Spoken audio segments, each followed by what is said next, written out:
रूपा देवी जिंदाबाद जिंदाबाद जिंदाबाद दिनेश राम जिंदाबाद जिंदाबाद जिंदाबाद बिन छाप जिंदाबाद। जिंदाबाद जिंदाबाद। जी हाँ दोस्तों, नौजवान साथियों, माताएं एवं बहनों, ग्राम पंचायत बंदुआ से मुखिया पद के उम्मीदवार श्रीमती रूपा देवी जी का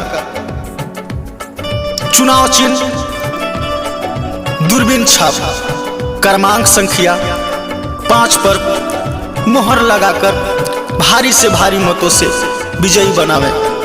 जी हाँ दोस्तों, याद रहे दूरबीन छाप क्रमांक संख्या 5 पर मोहर लगाना है और फिर से रूपा देवी जी को मुखिया बनाना है। जी हाँ दोस्तों, याद रहे बंदुआ पंचायत के जनता के चुनाव चिन्ह दूरबीन छाप, दुकानदार भाइयों के चुनाव चिन्ह दूरबीन छाप, मजदूर भाइयों का चुनाव चिन्ह दूरबीन छाप। जहां देखे दूरबीन छाप वहीं लगाए मोहर आप, मोहर आप। जी हाँ दोस्तों, याद रहे नहीं भूलना है और फिर से रूपा देवी जी को मुखिया बनाना है और बड़े भैया दिनेश राम जी को हाथों को मजबूत बनाना है। जी हाँ दोस्तों, नहीं भूलना है और दूरबीन छाप पर मोहर लगाना है, मोहर लगाना है दोस्तों।